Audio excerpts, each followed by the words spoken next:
오늘 아이템 전에 우리 조정식 의원 얘기. 그렇죠. 의장님. 그래 그 얘기부터 합시다. 어제 화제가 너무 많이 돼가지고. 우리가 이것도 피한다는 오해를 받을 수 있잖아요. 아니 왜 피해? 왜 피해? 어제 그 얘기를 듣고 제가 오늘 아침에 칼럼에 정말 황급한 마음으로 아하. 간절한 마음으로 이야기했습니다.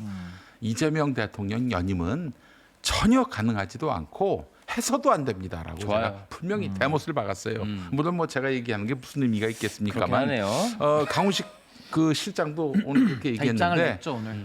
대통령께서 또 한 번 더 확인을 해주셨으면 좋겠어요.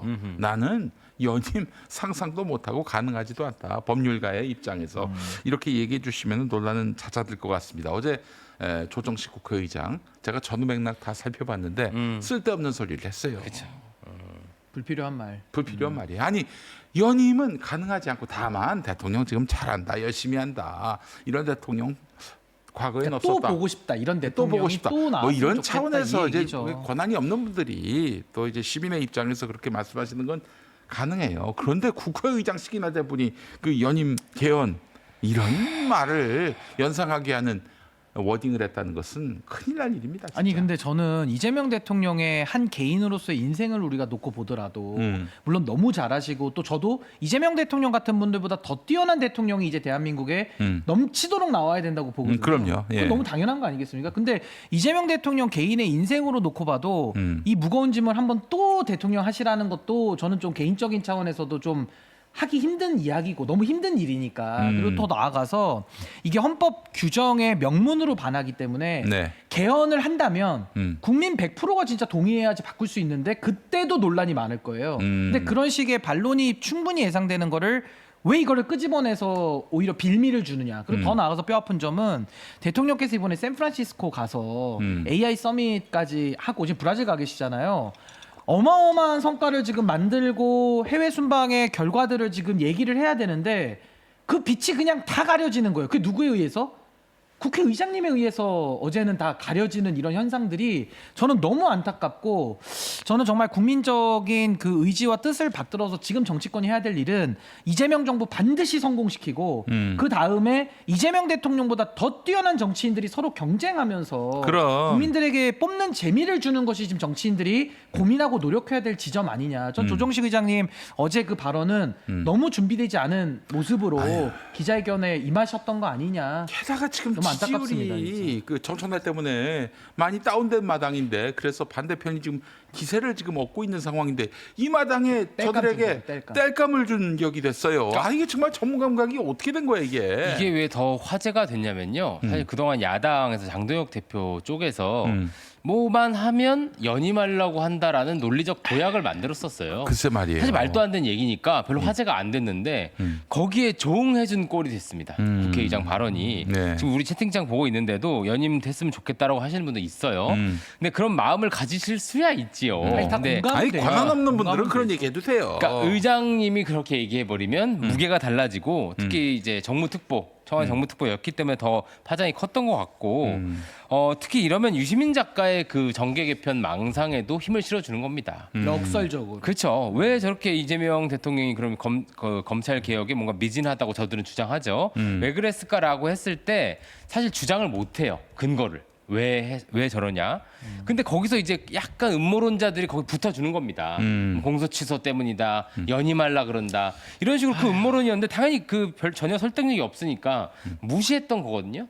근데 의장님이 그 얘기를 해버리셨어. 아이고. 물론 제가 보니까 저도 의장실에 이제 아는 분도 계시고 한데 그냥 이렇게 욕 안 먹으려고 한 얘기 같아. 그러니까 이게 지지층 안에서도 그런 마음이 있으니까 아유 뭐 제가 할 일이 아니고 뭐 이렇게 국민의 뜻을 뭐 그런 식으로 한 건데 그러면 더 심각한 거야. 근데 의장님이 그러시면 안 되죠. 책임 있게 하셔야죠. 의장님은 욕먹을 각오도 하셔야 되고 또 왜 이럴까를 생각해봤을 때 제가 그거 한 거는 이분이 의장 끝나고도 정치를 할 생각이 있을 것 같아요.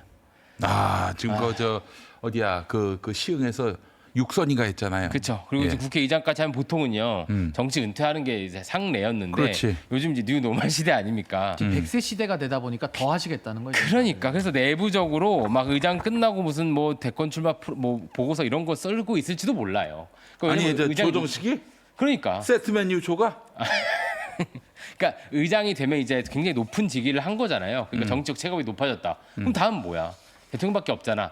이런 저런 얘기를 보통 이제 할 가능성도 있다. 그렇지 않고서야 끊어줘야 될 거에 왜 못 끊어주고 그 일부의 지지층의 목소리를 그대로 의장이 받아주냐. 이러면 안 된다. 아니 이거죠. 근데 지금 대통령께 누가 되는 발언인 건 너무 분명해 보이는데 지금 대통령께서 주식시장도 어렵죠. 그리고 대내외적 위기도 심각하죠. 아직 뭐 중동정대 끝난 것도 아닙니다. 그렇습니다. 거기다가 지금 국내에서도 국민의힘 저 난리치고 있죠. 거기다가 내부에서는 조국혁신당과 손잡은 또 민주당 인사들, 친청계들 또 난리치고 있지 않습니까? 뭐 합당이니 뭐니 또 지금 하고 있잖아요. 거기다 대형 유튜버들 어떻습니까? 사방에서 지금 대통령을 공격하고 있는데 여기다가 조정식 의장님마저 이렇게 하시면 더 힘들어지잖아요. 그리고 그러니까 오늘 이제 부랴부랴 청와대 강훈식 비서실장이나 홍익표 정무수석이 나섰는데 이게 청와대까지 이렇게 나서서 막을 정도로 일이 커졌단 말입니다. 그러니까 저는 참 안타까운 게 아유. 어제도 대통령께서 해외 순방 중이시면은 최소한 취임 기자회견은 좀 미뤘다가 좀 정리해서 필요한 내용만 하셔야지. 전 어제 그럼. 기자회견 하신다 그래서 저는 어떤 기대를 했었냐면 형사소송법을 밀어붙이는 거에 대해서 의장님이 어떤 자기 소신 때문에 기자회견을 하시나 보다. 전 이 생각을 했거든요. 보안 수사권 폐지 저는 그 관련해서. 생각을 했어요. 그래서 대통령께 부담 안 드리려고 내가 이거는 상정을 맡고 오히려 국민의 공론장이나 수기를 더 요청하겠다. 그치. 이런 기자회견인 줄 알고 저도 기대를 했는데 그냥 일상적인 기자회견이었고 그 기자가 이거는 낚시한 발언도 아니에요. 그냥 연임에 대해서는 여론이 있는데 그거 어떻게 생각하십니까? 그때 현직 대통령을 소환해가지고 그런 발언을 하시면은 아무리 그게 원론적인 발언이라고 사후에 수습을 해도 의미 자체가 그동안 국민의힘이 늘 음모론적으로 얘기했던 거를 마치 인증해 주는 것 같은 전 이거는 너무 정무적인 판단이 아쉬움을 넘어서 너무 안타깝더라고요. 어제 그러니까, 하루는 이것 저희가 때문에 이렇게 다 얘기해서 뒤덮였어요. 좀 서운하실 분도 계실 것 같은데 저는 만약에 이재명 대통령이 이 소식을 듣고 어떤 느낌이었을까를 생각해 봅시다. 짜증 나셨을 겁니다. 이렇게 도움이 안 되는 겁니다. 대통령께 이거는. 그래서 이제 이게 오해다 이렇게 얘기하셨으니까 이 정도 넘어가야 되는데 앞으로 요거 때문에 상당 부분 공격 많이 받을 거예요. 왜냐면 뭘 하려고 하면 연임하려고 그러는 거 아니야. 사실 말도 안 되는 얘기잖아요. 근데도 이제 빌미를 줘버렸다. 그래서 안 좋은 발언이었다 생각합니다. 해야 되는 얘기였습니다. 네, 알겠습니다. 자, 그래요. 지금 전당대회 레이스가 한창이고 오늘 드디어 첫 번째 TV 토론이 예정돼 있습니다. 밤 9시에 MBC 100분 토론에서 9시. 첫 대결이 벌어지게 되는데 자 그리고 이제 주말에 충청권을 시작으로 권리당원 그 경선이 권리당원 투표에 따른 경선이 있게 됩니다. 자 일단 오늘 토론회 핵심 쟁점이 뭐라고 보세요? 토론의 핵심 쟁점은 이제 각자의 질문을 하실 거 아닙니까? 네. 서로에게. 네. 제일 센 것들을 준비해 가시겠죠. 그리고 지금 가장 그 전당대회 레이스가 뜨거워져 있기 때문에 뭐 물어볼까가 각자가 좀 다를 것 같아요. 이제 김민석 후보의 경우에는 이제 반명 그동안 노코멘트 했던 것들 좀 정청래 후보에 물어볼 것 같고 정청래 후보는 신천지 보안 사건 이 얘기 하겠죠 계속. 그리고 탈당한 얘기 또 끌어올리고 막 이런 식으로. 과거 얘기들. 그렇죠. 근데 아마 김민석 후보 입장에서는 이제 1등 주자기 때문에 뭐 이렇게 안심하고 이런 걸 떠나서 좀 큰 정치인으로 모여줄 필요가 있을 거예요. 그래서 공격을 절제할 가능성이 높고 사실 오늘 토론회의 가장 히로인은 송영길 대표가 될 가능성이 높다. 이분 거의 이제 참지 않을 겁니다. 그래서 엄청난 공격을 퍼붓지 않을 오늘만을 기다렸어. 그래서 내가 출마한 이유 오늘 알려줄게. 뭐 이렇게 해서 그동안 정청래 대표가 아파할 약점들을 이제 우리 송 후보님께 기리보이께서 정리해 주지 않을까 싶습니다. 아니 저는 이제 오늘 토론회가 굉장히 기대가 되는 것은 지금 뭐 정청래 후보에 대한 뭐 상승세니 뭐니 뭐 이런 얘기들이 많은데 그 착시거든요. 그러니까 쉽게 말해서 정청래 후보가 지난 1년 동안 연임하면서 어떤 사건 사고를 쳤는지만 오늘 정리해도 평균 이상 한 거고요. 그쵸. 앞으로 정청래 후보가 당대표가 돼서 앞으로 예상되는 2년간 또 총선 공천까지 그냥 이렇게 보시면 돼요. 꽝 복권인데 또 긁어보는 거랑 똑같거든요. 누가 꽝을 긁어요? 거기다가 그 국회의원들 한 150명 다 이제 과반 이상 할 텐데 한 200명 가까이 이성윤, 최민희 라인으로 다 까는 거 아닙니까?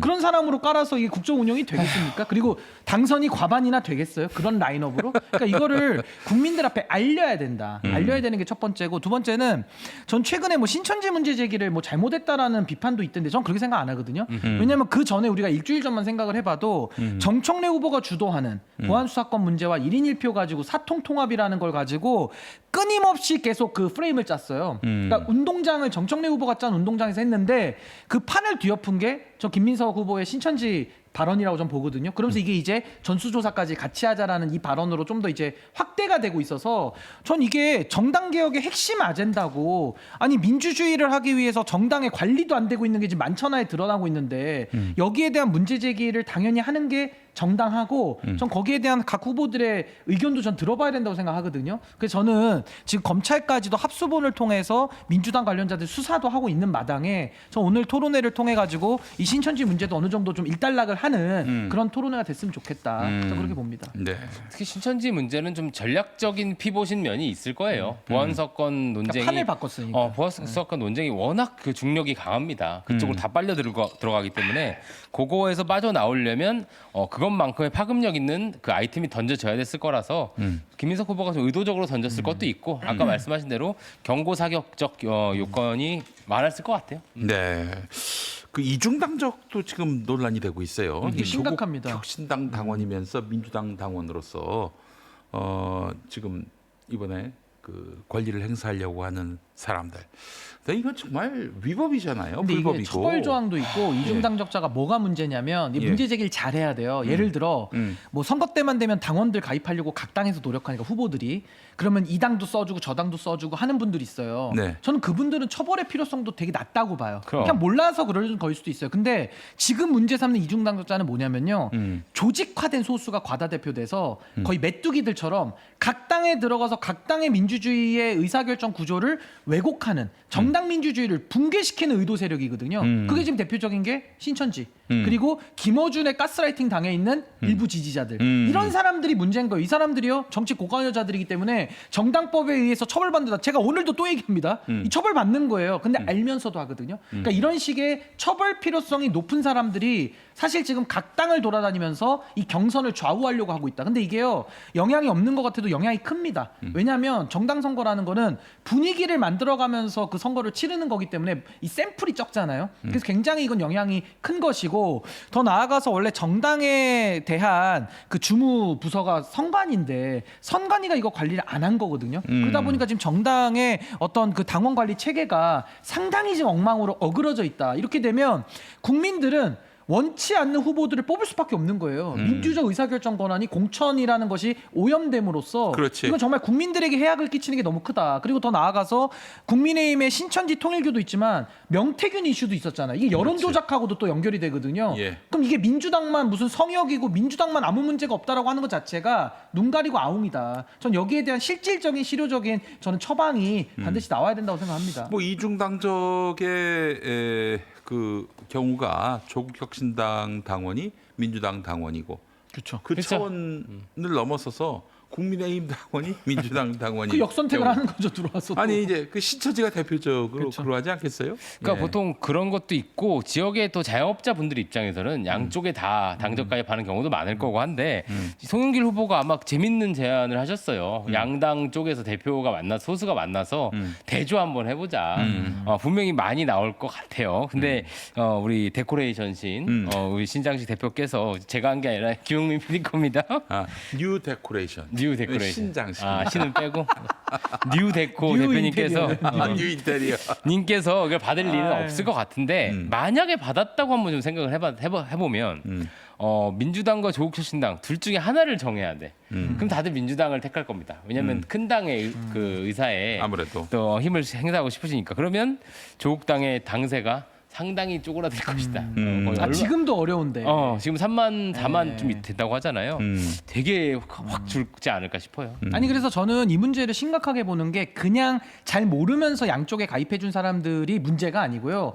적극적으로 양당을 지금 다니면서 의사결정의 왜곡에 지금 활동하는 사람들이 꽤 많기 때문에 전 이런 식의 아주 그 고도의 고의를 가지고 있는 사람들 이건 정리해야 된다. 민주주의 이건 암덩어리입니다. 제가 볼 때는 반드시 정리해야 된다. 그 조국당 만들 때 2024년 2월입니다. 그때 박시영 TV에 최강욱, 조국, 박시영 셋이 화려하네요. 사실상의 그 이중당적 유도 발언을 했어요. 그러니까 뭐 출마 안 하면은 뭐 괜찮다 뭐 이런 식으로. 뭐 이제 먼저 박시영이 그 민주당원들의 중복 정당 가입이 가능한지 문의가 많다 이런 얘기를 했어요. 그러면서 이제 원래 정당 가입은 한 정당만 가입하게 돼 있다. 이중 가입은 원칙적으로 불가하다라고 하면서도 탈당을 하고 가입하는데 실제로는 중복 가입이 된 분들이 제법 있다. 단속이나 파악이 되지 않고 정당 간 당원 명부를 교환하지 않는다. 중복 가입을 했다고 처벌을 받는 규정도 없다. 처벌을 받는 처벌 규정이 있어요. 이중당도 있어요. 처벌받습니다. 잘못된 얘기를 했어. 정확한 실태 파악이 안 된다. 이거 사실상 이중당적을 조장한 듯한 발언을 했죠. 그럼 옆에 그 우리나라 대표적 형법학자 물론 이제 준비되신 분이죠. 형법이 별로 준비됐다. 형법 준비됐다. 형법이 별로 이제 좀 신통치 않다는 그런 서울대 로스쿨 출신 아하. 변호사님들의 말씀도 있었습니다만은 어쨌든. 그분이 거의 제지를 근데 했었어야지. 이 정도는 아시죠? 이 정도 수준. 제지를 했었어야지. 네. 어? 제지도 안 하고 그냥 가만히. 자기한테 이득이 되니까 제지도 안 한 거죠. 아하. 너무 내로남불이에요, 진짜. 저런 불법을 조장하면 뭐 법적으로 어떻게 되는 거예요? 이제 뭐 소위 말해서 저걸 적극적으로 교사하면 교사범이 되는 거고, 뭐 같이 하면 공동정범이 되는 거고, 어허. 뭐 그런 아니 거죠. 도리어 그 조국이 공범이 이런 되는 말을 했네. 중복 가입이 신경 쓰인다거나 탈당이 신경 쓰이면 부부 중 한 사람은 A 당에 다른 한 분은 B 당에 나눠서 가입하는 것도 괜찮다. 아하. 가족끼리 나눠서 가입해달라. 이런 얘기를 했어요. 아하. 그러니까 뭐 불법을 하라 이런 말을 한 건 아니지만 예. 꼼수를 알려준 거지. 그렇죠, 그렇죠. 아니 근데 이게 진짜 정리해야 돼요. 너무 심각하고. 음. 아니 그럼 정당법 조항을 없애든가 차라리 글쎄. 뭔가 규범과 현실을 일치를 시켜야지. 이거 언제까지 놔두겠습니까? 그러니까 이게 그냥 심각해요. 그 여러 당에 뭐 있을 수도 있다고 만약 한다면 이렇게 당원 주권이 강화되는 움직임하고는 나눠져야 되는 거예요. 그러니까 당원에게 지금 권한을 계속 늘리잖아요. 네. 그런데 이렇게 여러 당적이 할 수 있고 이렇게 느슨하게 해놓으면 안 맞지 두 개의 흐름이. 논리가 안 맞지. 두 개의 아니 흐름. 그래서 저도 창당을 하면서도 제안을 했던 것이 저희가 액티브 시스템 얘기했거든요. 네. 에듀케이션, 트레이닝, 그리고 인큐베이션, 그리고 베리피케이션. 그러니까 교육과 훈련과 양성과 검증을 통해서 당원들도 관리를 해야 되는 거예요. 나름의 기준이 있어야 되겠죠. 그렇게 해서 선거권도 주고 피선거권도 줘야지 그냥 돈만 내면 된다? 그러니까 국민의힘에서 당시 이준석 대표가 어떻게 합니까? 1,000원짜리 당원도 만들잖아요. 당비 납부 당원 제도라고 그렇지. 실제 한 겁니다. 예. 3,000원짜리 책임 당원을 1,000원으로 낮췄다니까? 그럼 1,000원만 내면은 그냥 선거권 사는 거예요. 그럼 신천지와 통일교는 얼마나 신났을까요? 물론 그 이준석 대표가 의도했냐 안 했냐는 수사를 통해서 밝혀야 되니까 제가 단정은 안 짓겠지만 문을 열어주면 당연히 동원되긴 쉬운 거예요. 근데 그걸 역으로 지금 민주당도 1인 1표제라는 걸 강조하면서 표의 등가성을 당원들을 높여줬잖아요. 네. 그럼 당원들에 대한 관리 방안도 같이 나와줘야지 그거 없이 그냥 열겠다? 이거는 그냥 보안수사권 대안도 없이 폐지하는 거랑 똑같은 거예요. 그런 식의 우를 범하면 이런 신천지 사태가 나오는 겁니다. 제가 볼 때는. 아 그래요. 심각하죠. 알겠습니다.